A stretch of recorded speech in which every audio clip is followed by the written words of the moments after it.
بسم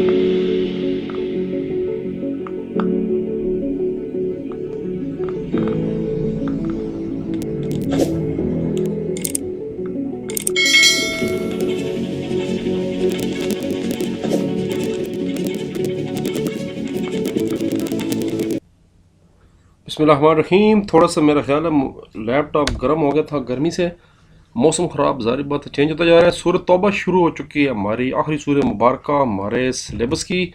اور سورۃ توبہ آپ کو پتہ ہے کہ یہ قرآن پاک کی واحد سورہ جس کے شروع میں بسم اللہ نہیں ہے. اس کی کئی وجوہات دی گئی ہیں، جیسے کہا گیا کہ بیسیکلی چونکہ اس میں برات کا اظہار کیا گیا ہے کفاروں سے، مشرکین سے، منافقین سے، اس لیے پہلے بسم اللہ نہیں کی گئی، کیونکہ اس کا مطلب یہ ہے کہ اللہ تعالیٰ نے اب ان پر مزید رحم کرم نہیں کرنا بلکہ اب ان کو رگڑا ملنا ہے.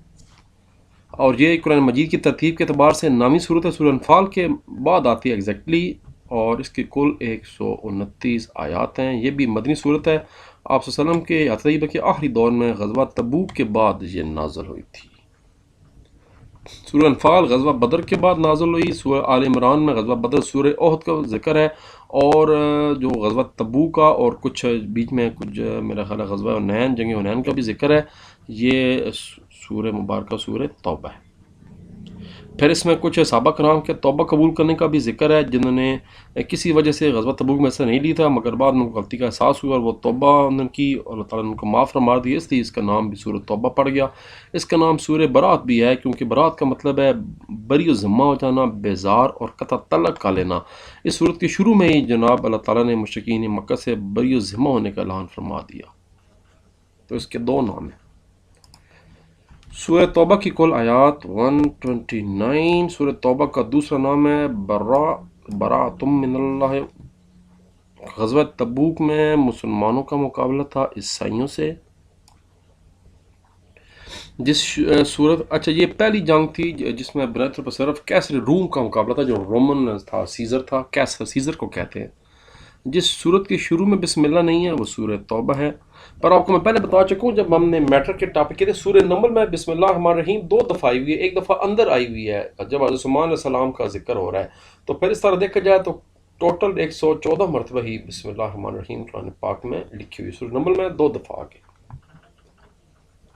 سورہ توبہ نازل ہوئی فتح مکہ کے بعد غزوہ تبوک کے موقع پر. غزوہ تبوک میں مسلمانوں کا ہدف مین رومیوں کا لشکر تھا. مسجد کی تعمیر اور نگرانی کے لیے کیا شرط ہے؟ ایمان کامل ہونا. سورہ توبہ میں تفصیلی ذکر ہے غزوہ تبوک کا. اس سے پہلے جنگ موتا مکمل ہو چکی تھی، اس کے بعد کا دور آ گیا. سورہ توبہ میں ذکر ہے غار ثور کا، جب آپ صلی اللہ علیہ وسلم حضرت اپنے رفیق غار حضرت ابوبکر صدیق کے ساتھ ہجرت فرما رہے تھے، تو راستے میں رکے تھے اور جو پھر کفار مشرکین آئے تھے. بڑی مشہور آیت مبارکہ آپ نے فرمایا تھا لا تحزن ان اللہ معنا، بکر غم نہ کرو اللہ ہمارے ساتھ ہے. تو اس واقعے کا بھی ذکر اس میں یعنی ابوبکر صدیق کا ذکر مبارک آیا ہوا. سورہ توبہ میں سازش بے نقاب کی گئی ہے منافقین کی. جناب سورہ توبہ کو سورہ برا کیوں کہتے ہیں؟ Page number 117. سورہ توبہ کو سورہ برا اس لیے کہا جاتا ہے کہ برات کے معنی کسی سے بری ہو جانا، بیزار ہو جانا، قطع تعلق کرنا، دست بردار ہونا. آپ کہتے ہیں بھائی بس میں پر ہو گیا، پنجابی میں پر ہاں سواڑے تو جانا سواڑے کم جانا. اس صورت کے شروع میں اللہ تبارک و تعالیٰ نے مشرکین سے بری ذمہ ہونے کا اعلان فرمایا کہ اللہ تبارک و تعالیٰ اور نبی کریم صلی اللہ علیہ وسلم مشرکین سے بے نیاز اور قطع تعلق ہیں. غزوہ تبوک میں منافقین کا کیا کردار تھا؟ پیج 118.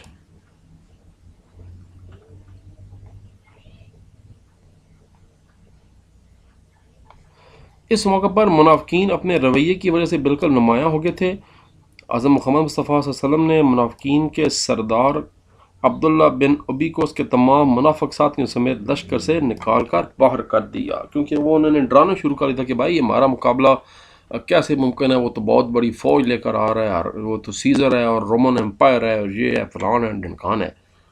غزوہ تبوک کا سبب کیا تھا؟ پیج نمبر اسی پیج پہ اوپر کر کے جس میں یہ ہرکل جس کو سیزر یعنی کیسر روم کہتے تھے، اس کی اسلام کی ابھرتی قوت کو ختم کرنے کا فیصلہ کیا اور شام کے عیسائی خاندانوں کی مدد بھی کر دی تھی، یعنی دو، ایک تو یہ رومنس تھے اور دوسرے اس میں شام کے عیسائی خاندان بھی شامل تھے۔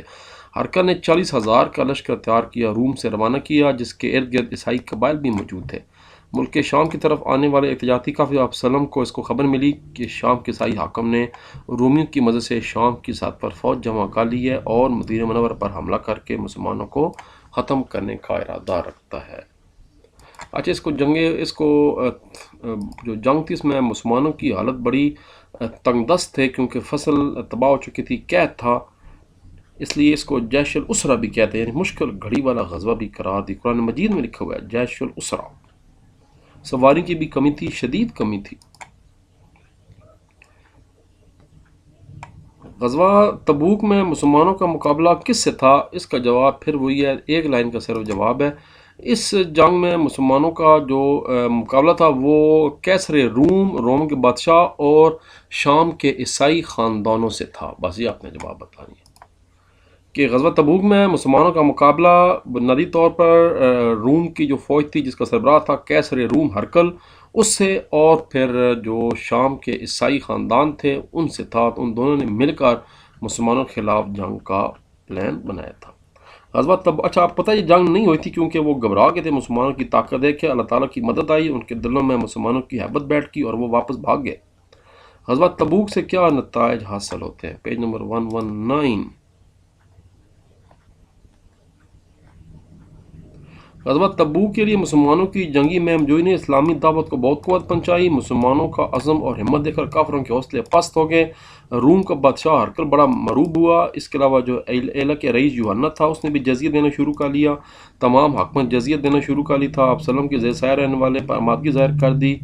مسلمانوں کی بہت بڑی فتح تھی۔ مسلمانوں کو غزوہ تبوک کی تاریخ سے اندازہ ہو گیا کہ وہ روم اور ایران جیسی سپر طاقتوں کا مقابلہ کر سکتے ہیں، چاہے ان کے حالات جس طرح بھی ہوں۔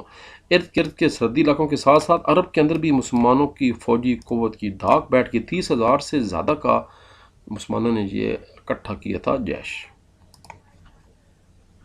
سورۃ توبہ کا مرکزی مضمون کیا ہے؟ Page number 120۔ سورۃ توبہ کا مرکزی مضمون مشرکین سے اعلان برات یعنی لا تلقی کا اظہار کرنا۔ نمبر 1، کفار کا حرم شریف سے نکال۔ اب حکم آ گیا جی کہ اب کفار کا حرم میں داخلہ ممنوع ہو گیا اور منافقین کی رسوائی، فتح مکہ ہو چکا تھا۔ سورۃ توبہ میں بسم اللہ الرحمن الرحیم یعنی تسمیہ کیوں نہیں ہے؟ Page number 120۔ مفسرین فرماتے ہیں کہ نبی کریم صلی اللہ علیہ وسلم نے جب شروع کی قرآن پاک کو باقاعدہ لکھانا تو ان کے آغاز میں انہوں نے بسم اللہ نہیں لکھوائی تھی سورۃ توبہ کے آغاز میں۔ بعد میں آپ وسلم کا اتباع کرتے ہوئے مفسرین نے یہ سلسلہ جاری رکھا۔ اس کی ایک وجہ یہ بھی بیان کی گئی ہے کہ چونکہ اس سورت کے نزول امان کا حکم اٹھانے سے ہے، اس لیے بسم اللہ الرحمن الرحیم امان کی تعلیم ہے اور یہاں پر پھر اس کی وہاں پر نہیں لکھی گئی۔ سورۃ توبہ میں مسجد کی نگرانی کے لیے کس چیز کو لازمی قرار دیا گیا؟ Page number 120۔ تھوڑا سا اضافہ کر دیں کہ سورۃ توبہ میں مسجد کی تعمیر اور نگرانی کے لیے کامل ایمان کو ہونا لازمی قرار دیا گیا ہے۔ مسجد اللہ تعالیٰ کا گھر ہے، یہ ایک عام چیز نہیں ہے، یہ غیر معمولی چیز ہے۔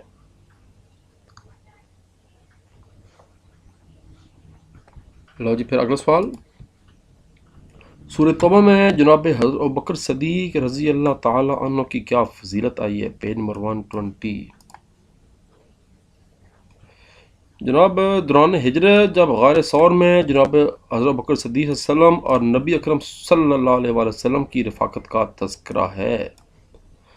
آپ کو پتہ ہے کہ مکڑی نے اللہ تعالیٰ کے حکم سے آگے جالا لگا دیا غار کے منہ پر، تو کفار واپس چلے گئے تھے کہ یہاں تو بھائی کوئی بھی نہیں آیا کیونکہ باہر تو جالا لگا ہوا ہے۔ سورہ توبہ میں کس طرز کو منافقانہ طرز عمل قرار دیا گیا ہے؟ 121 پیج۔ اللہ تبارک و تعالیٰ کے نزدیک یہ منافقانہ طرز عمل ہے کہ بندہ مال کے اصول اور رزق کی فراوانی کے لیے تو دعائیں کرے، لیکن جب اللہ تعالیٰ اسے مال اور خوشحالی عطا کرے تو وہ منہ موڑ لے، اللہ تعالیٰ کی راہ میں مال خرچ کرنے کی ذمہ داری فراموش کر دے اور کہہ دے بھائی کہ بس ہو گئی ہے، یہ تو میں اپنی محنت نال کمایا، بچہ محنت شنت کوئی نہیں، سب اللہ تعالیٰ کی مہربانی ہے۔ لانگ سوال آگے بھائی، سورۃ توبہ کے تعارف اور خصوصیات پر روشنی ڈالیں، پیج نمبر 117۔ وہی پہلا پیج پورا ہوگا، تعارف کرا دیں آپ۔ نویں صورت ترتیب میں آیات 129 ہیں، مدنی صورت ہے، آخری دور میں نازل ہوئی آپ سلم کی آیت طیبہ کے غزوہ تبوک کے بعد۔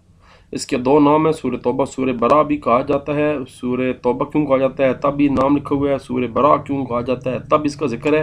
تو یہ ایکسٹرا سوال آ سکتا ہے کہ سورہ توبہ کو سورہ توبہ کیوں کہتے ہیں، یہ ایکسٹرا سوال ہے یہ والا، اس میں صحابہ کرام کے توبہ قبول کرنے کا ذکر ہے، اور یہ سوال جب آپ کا 117 پیج پر ختم ہو جائے گا، یعنی یہ جناب آپ کا آدھا پیج بنے گا۔ غزوہ تبوک پر نوٹ لکھیں، پیج نمبر 118 اینڈ 119۔ غزوہ تبوک آ گیا۔ کوسچن نمبر 2، فتح مکہ و غزوہ حنین۔ اس کے بعد چلتے رہیں، اسلامی لشکر جمع کیا گیا۔ آپ کو پتہ ہے غزوہ مؤتہ میں 3000 کے اسلامی لشکر نے 2.5 لاکھ عیسائی فوج کو شکست دی تھی۔ قابل یقین اللہ تعالیٰ کی مدد سے سار کو دعا چاہیے۔ 3000 بندے اور 2 لاکھ فوج، کسی حساب کے کوئی مقابلہ نہیں ہے، مگر جس کے ساتھ پھر اللہ تبارک و تعالیٰ ہو پھر اس کو کوئی مسئلہ کوئی نہیں ہے۔ اور میں بتا رہا ہوں ایکسٹرا سوال آ سکتا ہے کہ غزوہ تبوک کو کیا کہا جاتا ہے۔ غزوہ تبوک کو جیش الاسرہ یعنی مشکل گڑی والا غزوہ قرار دیا جاتا ہے، ایکسٹرا سوال بنے گا۔ پھر کہتے ہیں استاد ایکسٹرا سوال نہیں کراتا۔ سورہ بقرہ کے بنیادی مضامین اور اہم نکات پر روشنی ڈالیں۔ اچھا غزوہ تبوک جو ہے یہ آپ کا سوال ختم ہو رہا ہے پورا یہاں تک فوجی قوت کی ڈاک بیٹھ گئی۔ اب ہے جی اس کا آخری سوال پیج نمبر 120 پہ، پہلے بنیادی مضامین، کوسچن نمبر 3، مضامین کے بعد جناب اس کے اہم نکات، اس کے بعد پھر عملی نکات آگے، تو یہ عملی نکات ٹوٹل 8 ہیں، پورا کر لیں، بہت بہتر ہے یہاں تک۔ آپ صلی اللہ علیہ وسلم کی جناب دعا بھی شفاعت ہے مومنوں کے لیے۔ آپ صلی اللہ علیہ وسلم کے حق میں دعا فرمائیں، بے شک آپ صلی اللہ علیہ وسلم کی دعا ان کے لیے باعث تسکین ہے، اور اللہ تبارک تعالیٰ خوب سننے والا، خوب جاننے والا ہے۔ نہ صرف آپ صلی اللہ علیہ وسلم قیامت کے دن ہماری شفاعت فرمائیں گے، بلکہ دنیا میں بھی جو کسی کو دعا دی تو وہ بھی ان کے لیے شفاعت ہی ہے۔ آیت مبارکہ سورہ توبہ پیج، آیت مبارکہ نمبر 103، پیج نمبر 141 پہ الفاظ کے قرآنی الفاظ کے معنی لکھے ہوئے ہیں۔ یستبدل رضیہ سیرحمہم عزیز علیہ لا تحزن، غم نہ کرو، فکر نہ کرو، ابدا السابقون حریص، پیج نمبر 140۔ لو جی جناب، یستبدل وہ بدل کر لے آئے گا، لا تحزن ان اللہ معنا، غم نہ کرو، اللہ تبارک و تعالیٰ ہمارے ساتھ ہے۔ آپ صلی اللہ علیہ وسلم نے فرمایا تھا جناب ابوبکر صدیق سے، ٹینشن نہ گنو، سیرحمہم ان پر ضرور رحم فرمائے گا، السابقون سبقت کرنے والے، والسابقون السابقون اولئک المقربون مقرب لوگ ہیں جو سبقت لے گئے ہیں۔ اللہ تبارک و تعالیٰ ہمیں بھی مقرب لوگوں میں شامل فرمائے۔ رضیہ راضی ہوا، راضی اللہ عنہم ورضوا عنہ، اللہ تبارک و تعالیٰ ان سے راضی اور وہ ان سے راضی۔ صحابہ کرام کے ذکر ہو رہا ہے۔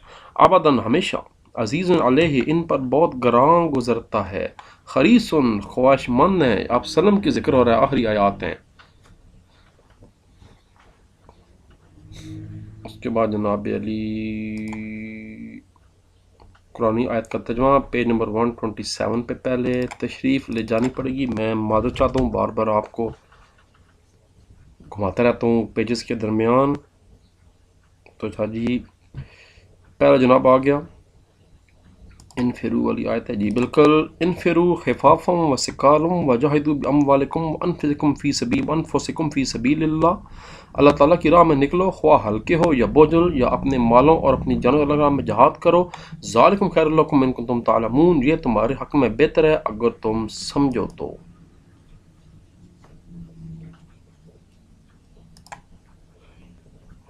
اگلی جناب آیت ہے انما الصدقات والی، 129 سے 130، یہ وہ جس میں زکوٰۃ کا حکم ہوا ہے، میرا خیال ہے 129 صدقات کا ذکر ہوا۔ یہ جی ہاں جی بالکل زکوٰۃ کا ذکر ہے، وہی صدقات زکوٰۃ۔ انما الصدقات للفقراء والمساکین، بے شک زکوٰۃ صرف فقراء اور مساکین والعاملین علیہا، اور اس کی تحصیل تقسیم پر معمور کارکنان جو اس کی وہاں پر کام کرتے تھے دفتری امور، والمؤلفات وہ لوگ جو کہ نئے نئے مسلمان ہوئے ان کی تعلیف قلب کے لیے، قلوب ہم بفر رکاب اور غلام، والغارم فی سبیل اللہ وفی سبیل اللہ وابن السبیل، اور قرض داروں کو قرض ختم کرانے کے لیے اللہ کی راہ میں مسافروں کے لیے ہے۔ اس میں مصارف زکوٰۃ کا ذکر ہے کہ زکوٰۃ کن کن کو دی جا سکتی ہے۔ فریدۃ من اللہ، یہ اللہ تعالیٰ کی طرف سے فرض ہے۔ واللہ علیم الحکیم، اللہ تبارک و تعالیٰ خوب جاننے والا اور حکمت والا ہے۔ اللہ تعالیٰ ہمیں مال و دولت سے نوازے اور ساتھ پھر زکوٰۃ ادا کرنے کی بھی ہمیں ہمت اور ہدایت عطا فرمائے، آمین یا رب العالمین۔ اس کے بعد جناب اگلی آیت مبارکہ 131 سے 132 اسی کے آگے جی۔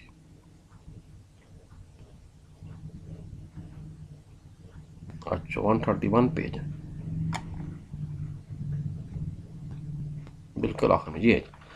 وعد اللہ المؤمنین والمؤمنات، اللہ تعالیٰ نے مومن مردوں اور مومن عورتوں سے وعدہ فرمایا ہے جنت تجری من تحتہا الانہار، ہو ایسے باغات کا جن کے نیچے نہریں بہتی ہیں۔ جنت کا مطلب بیسیکلی باغ ہے، خالدین فیہا، ہمیشہ ہمیشہ رہیں گے، ومساکن طیبات، کیا ہی پاکیزہ مکان ٹھکانے ہیں، فی جنت عدن، اور ہمیشہ رہنے والے باغات ہیں۔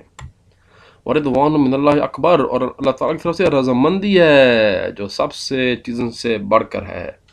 ذالک هو الفوز العظیم، یہی سب سے بڑی کامیابی، جس کو اللہ تعالیٰ کی رضا مل گئی سمجھو اس کو سب کچھ مل گیا، اصل کامیابی۔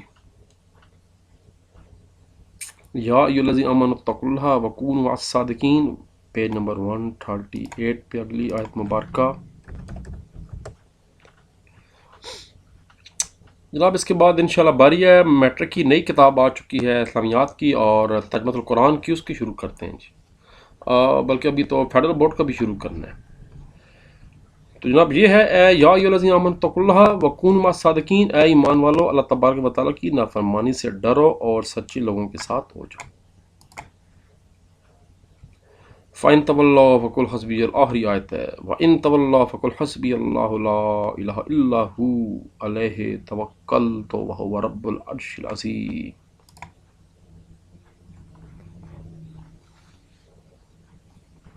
یہ جناب آخری، پھر اگر وہ منہ موڑ لیں تو آپ سلام فرما دیجئے میرے لیے اللہ ہی کافی ہے، اس کے سوا کوئی معبود نہیں، لا الہ الا ہو، لا الہ الا ہو، اس کے سوا کوئی معبود نہیں، علیہ توکلت، وہ میں اسی پر بھروسہ کیا، وہ رب العرش العظیم، اور وہی عرش عظیم کا مالک ہے۔